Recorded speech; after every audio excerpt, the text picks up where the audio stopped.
नमस्कार दोस्तों, स्वागत है एक बार फिर से आपका मेरे यूट्यूब चैनल विदाउट म्यूजिक मंत्रा में। होपफुली आज का थंबनेल आपने देख लिया होगा। आज के इस वीडियो में हम बात करने वाले हैं शुक्र महादशा से संबंधित अगले एक्सपीरियंस के बारे में। ये आज का जो एक्सपीरियंस है, ये हमें रचना सिंह जी ने भेजा है।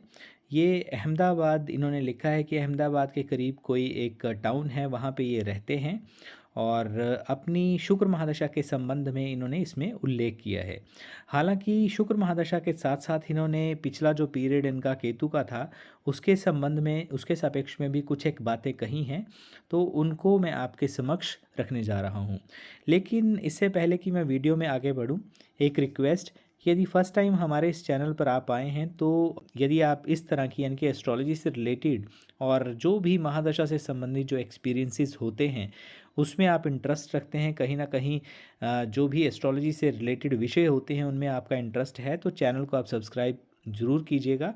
और नियर एंड डियर वंस के साथ, जिनके साथ भी केतु की महादशा का पीरियड चल रहा है या शुक्र की महादशा जिनके जीवन काल में आने वाली है, उनके साथ इस वीडियो को भी ज़रूर शेयर कीजिएगा ताकि वो भी ये समझ सकें कि आने वाले समय काल में जिस भी ग्रह की महादशा उनके जीवन में आने वाली है, वो कैसे दिन उनको दिखा सकती है और कैसे जीवन में परिवर्तन लेकर आ सकती है। तो आज का जो ये वीडियो है वो रचना सिंह जी ने हमें भेजा है। अहमदाबाद के, इन्होंने नाम नहीं लिखा है कि कौन सा टाउन है। ये लिखते हैं कि मेरी जो शादी है वो अहमदाबाद के करीब एक टाउन में हुई थी और वहाँ पे जो मतलब इन लॉज की फैमिली थी, उसमें इनके जो फादर इन लॉ यानी कि ससुर थे और हस्बैंड थे। बहुत छोटी सी फैमिली थी, छोटा सा परिवार था।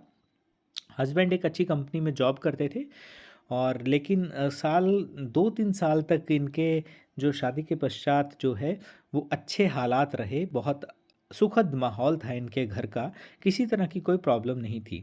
लेकिन शादी के करीब 3 से 4 साल के पश्चात कुछ एक ऐसी परिस्थितियां बनी जिसके कारण जो है आर्थिक हालात बिगड़ने लगे और बहुत दिक्कत का सामना इन्हें करना पड़ा। इनका बड़ा बेटा है और बेटा जब स्कूल जाने की एज में था तो उस दौरान हालात ज़्यादा ही ख़राब हो गए कि बच्चे की एडमिशन करवाने तक के भी इनके पास जो है धन पर्याप्त मात्रा में उपलब्ध नहीं था। और ना केवल फीस बल्कि और भी आप समझ सकते हैं कि जो भी आज की डेट में यदि किसी बच्चे की एडमिशन स्कूल में करवाई जाती है तो उसके साथ में बहुत सी ऐसी फॉर्मेलिटीज़ होती हैं जो पेरेंट्स को फेस करनी पड़ती हैं। तो इनके पास उतना धन नहीं था जिससे वो सुचारू रूप से एजुकेशन की व्यवस्था करवा सके। हालांकि बच्चे के जो दादा थे वो एक्स सर्विसमैन थे, लेकिन रूड बिहेवियर था उनका और घर में अपने बेटे के साथ और बहू के साथ भी बहुत ज़्यादा अच्छे रिलेशन नहीं था। इस दौरान इनके हस्बैंड ने ये सोचा कि अब मुझे ऐसे करना चाहिए कि जॉब करने के लिए अहमदाबाद ही चले जाना चाहिए, क्योंकि यहाँ पे कुछ बन नहीं रहा था, यानी कि नियरेस्ट कुछ इनके पास इतने आर्थिक हालात सक्षम नहीं हो पा रहे थे। तो इन्होंने ये सोचा कि या तो अहमदाबाद या मुंबई में चला जाता हूँ जॉब करने के लिए। वहाँ पे इनको ऐसा लगा कि ऐसी अच्छी प्रोबेबिलिटी किसी अच्छी कंपनी में जॉब कर लेंगे और ये वहाँ पे इनके हस्बैंड चले जाते हैं और सौभाग्यवश इनको जो है वहाँ पे जाके एक अच्छी कंपनी में जॉब भी मिल जाती है। जॉब मिलने के पश्चात अभी हार्डली 6 से 8 महीने ही हुए थे कि उस दौरान जो है आप जानते हैं कि लॉकडाउन का जो कोरोना काल आया था, उस वो पीरियड आ जाता है और लॉकडाउन में इनको घर में आने का मौका मिलता है। अब लॉकडाउन के दौरान इनके ससुर, ये स्वयं खुद, इनके हस्बैंड और जो इनके बच्चे यानी कि इनका जो बेटा था, तो घर का माहौल काफ़ी सुखद था उस दौरान। और काफ़ी समय के पश्चात ये अपने घर आए थे। आना बहुत कम होता था जॉब के रूटीन में, या जैसे इनकी ट्रैवलिंग जॉब थी हस्बैंड की, इन्होंने लिखा नहीं है कि इस फील्ड में, तो घर आना बहुत कम रहता था। तो जैसे ही इनको लॉकडाउन का पीरियड मिला तो उस दौरान ये अपने घर में आ गए और सुखद माहौल था। बोलने का मतलब है कि उस दौरान सुखद माहौल था।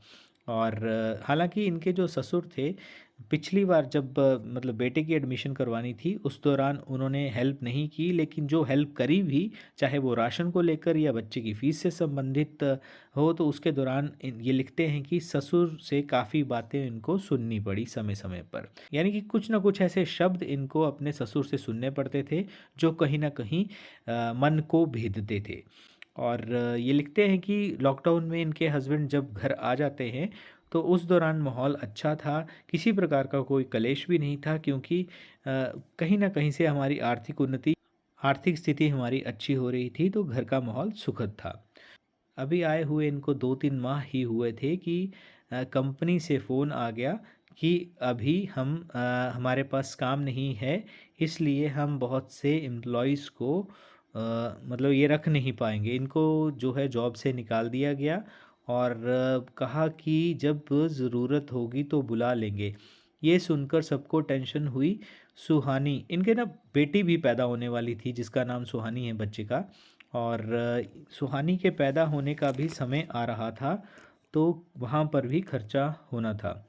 तो ये इनके हालात थे। उस दौरान इनके बेटी का भी जन्म होना था और बेटा इनका पहले ही यानी कि स्कूल में एडमिशन के लिए भी काफ़ी दिक्कत परेशानी का सामना उस दौरान करना पड़ा। जब सुखद हालात हुए, जब जॉब थोड़ी स्टेबल होने लगी, 6-8 महीने पहले जॉब में परेशानी रह रही थी इनके हस्बैंड को, लेकिन जब अच्छी कंपनी मिली और 6-8 महीने अभी हुए ही थे, तभी लॉकडाउन लग गया, जो कोरोना काल आ गया।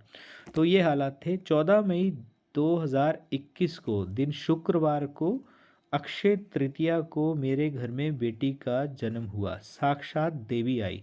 अरे वाह! बहुत अच्छा दिन होता है। आप जानते हैं कि अक्षय तृतीया का जो दिन होता है बहुत ही पवित्र दिन होता है और उस दिन इनके घर में बेटी का जन्म हुआ।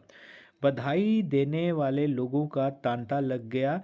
लोग ये सोचकर आए कि एक तो शुक्रवार, दूसरा अक्षय तृतीया को देवी का जन्म हुआ था। बहुत से गिफ्ट मिले सुहानी को और ब्लेसिंग भी। लॉकडाउन के बाद खेती बाड़ी कर रहे थे मेरे हस्बैंड, लेकिन सुहानी के जन्म के 3 दिन बाद आने वाले मंडे को कंपनी ने कंपनी ने बुलाया इनको। जो है बच्चे के जन्म के खाली 3 दिन के बाद ही कॉल आ जाती है कंपनी से, लेकिन पति ने मना कर दिया कि अब नहीं जाना है। तो कंपनी ने होम टाउन में ही अपॉइंट कर दिया इनको। अपॉइंटमेंट जो है, ये बच्ची का जन्म बहुत अच्छा रहा इनके लिए कि इनको जो होम टाउन है वहीं पे इनको अपॉइंट कर दिया गया। सैलरी भी बढ़ाई घर के पास। देखिए, दूसरी जगह पे जाते तो कहीं न कहीं इनका जो किराया भाड़ा या वहाँ पे रहने का जो रेंट वगैरह है, उसमें जो इनका खर्चा होना था, वो चीज़ें इनकी सर्वाइव होगी, बच गई और अपने ही होम टाउन में इनका रहने का भी हो गया, क्योंकि अपना खुद का वहाँ का इनका घर था और सेकेंडली इनकी सैलरी भी बढ़ गई। तो एक तो परिवार के साथ रहना भी बहुत बड़ी बात होती है और सेकेंडली इनकी सैलरी में भी इंक्रीज़ हुआ। मैं ग्रेजुएट पास हूँ, कपड़े सिलने का काम जानती हूँ। बुटीक खोलने का मन था। 2 साल के भीतर ही घर के फाइनेंशियल हालात काफ़ी अच्छे हो गए हैं। काफ़ी चीज़ें बना ली हैं घर में। मेरा बुटीक भी खुल गया है। भगवान की कृपा से बहुत अच्छा चल रहा है। अब बच्ची बड़ी हो गई है और अच्छे स्कूल में एडमिशन हो पाएगा, सुखद भविष्य दे पाएंगे। बोलने का मतलब ये है कि शुक्र की महादशा में, जैसे ये शुक्र की महादशा मैं बताना भूल गया आपको, शुक्र की महादशा जो है इनकी बेटी की आई है, यानी कि सुहानी जो है, जो इनकी बच्ची हैं, वो शुक्र की महादशा में ही पैदा हुई हैं। तो एक ऐसा भी होता है कि ज़रूरी नहीं है कि आप स्वयं के शुक्र की महादशा का वेट करें। यदि आपके भी घर परिवार में कोई बच्चा हो या बुज़ुर्ग हो, यदि शुक्र की महादशा, और उसमें भी मैंने बार बार ये बताया है कि शुक्र की महादशा हो और सेकेंडली वो किसी स्त्री को आती है, तो बहुत ही शुभ मानी जाती है। और आप इस तरह से मानिए कि साक्षात लक्ष्मी जो हैं, उनका प्रवेश आपके घर में हो जाता है। तो इनके घर में तो बेटी का जो जन्म हुआ, वो पूर्णतः इन्होंने सिद्ध कर दिया कि जो भी इनके आर्थिक हालात दिन प्रतिदिन चेंज होते गए, चाहे वो उनके हस्बैंड को फिर से नौकरी पे बुलाना हो या स्वयं का इनका जो बिज़नेस यानी कि बुटीक खोलना हो, या और भी जो चीज़ें, जो परिवर्तन इनके जीवन में आया है, वो सभी परिवर्तन जो हैं वो बच्ची के जन्म के पश्चात ही आए हैं। तो बोलने का मतलब है कि शुक्र की महादशा चाहे किसी भी जातक की आती है, घर परिवार में आपके किसी पारिवारिक सदस्य की आती है, तो कहीं ना कहीं उसका प्रभाव वहाँ पे साथ रहने वाले जो सदस्य होते हैं उन पर भी पड़ता है, क्योंकि ये भी माना जाता है कि शुक्र की जो महादशा होती है वो पूर्व जन्मों के कारण ही आती है। आप जानते हैं कि ये आवश्यक नहीं है कि जितने भी लोग होते हैं, संसार में उनकी सबकी ही शुक्र की महादशा है। लेकिन शुक्र की महादशा जिसकी भी आती है बहुत ही शुभ मानी जाती है। चाहे आप अपनी जो आर्ट, जो व्यक्ति के अंदर जो कलात्मक क्वालिटीज़ होती हैं उनको इन्हेंस, उनको बढ़ाने की बात करें, अपना खुद का यदि कोई बिजनेस हो तो उसको बढ़ाने की बात करें, तो साक्षात माता लक्ष्मी की कृपा होती है। और आकर्षक व्यक्तित्व ना सिर्फ उस जातक का बल्कि उसके कारण ही घर में एक मिठासपूर्ण बहुत ही सकारात्मक माहौल बना हुआ रहता है। और जो भी साथ में, जैसे पेरेंट्स का भाग्य बच्चे के साथ और बच्चे का भाग्य जो है वो पेरेंट्स के साथ, हस्बैंड का भाग्य वाइफ के साथ और वाइफ का भाग्य जो है वो हस्बैंड के साथ जुड़ा हुआ होता है। उस तरह से ही एक एक परिवार में रहने वाले जो जातक होते हैं, एक परिवार में रहने वाले जो पारिवारिक सदस्य होते हैं, उनका प्रभाव, उनकी महादशाओं का प्रभाव भी कहीं ना कहीं पारिवारिक, आप खुद सोचिए कि किसी की अगर कोई बुरी महादशा आती है और उसके कारण मतलब किसी व्यक्ति को यदि हॉस्पिटलाइज होना पड़ता है, तो क्या उसके साथ में बाकी के जो लोग होते हैं वो परेशान नहीं होते? वो भी कहीं ना कहीं, क्योंकि उनके साथ लगाव होता है। इसी तरह से जब आप एक ही परिवार में रहते हैं और आप में किसी भी सदस्य की अच्छी महादशा चल रही है, का प्रभाव भी देखने को मिलता है। क्योंकि यदि कोई जैसे स्पेशली आप ये मानिए कि जैसे किसी बेटे का या बेटी का जन्म बहुत अच्छी दशा में हुई है, तो कहीं ना कहीं वो गुण जो हैं वो उस ग्रह के जो कारक तत्व है वो भी आपको भी प्रभावित करेंगे। और वो बहुत सी चीज़ें, क्योंकि वो बच्चा जो है, वो जातक जो है, अपना भाग्य स्वयं से लेकर आया है और बहुत सी ऐसी फैसिलिटीज़ का, ऐसे कंफर्ट्स का उस जातक ने अपने भाग्य के, अपने कर्मों के अकॉर्डिंग उपभोग करना है। और ना सिर्फ उसने उपभोग करना है बल्कि वो चीज़ें जब घर में आएंगी तो पारिवारिक सदस्यों में भी समान रूप से वितरित होंगी। अब वितरित होने का मतलब है कि समान रूप से वो भी उसका उपभोग या यूज़ कर पाएंगे। तो दोस्तों, ये था शुक्र महादशा से संबंधित रचना सिंह जी का अहमदाबाद से एक्सपीरियंस।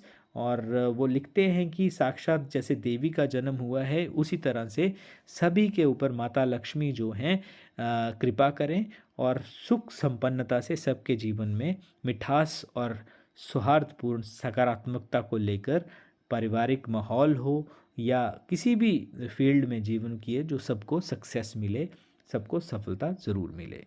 तो दोस्तों, ये था आज का वीडियो। आई होप कि आपको वीडियो अच्छा लगा होगा। चैनल को सब्सक्राइब करना ना भूलें और वीडियो को फैमिली और फ्रेंड्स के साथ शेयर भी ज़रूर करें। आज के वीडियो में बस इतना ही। वीडियो देखने के लिए आपका बहुत बहुत धन्यवाद।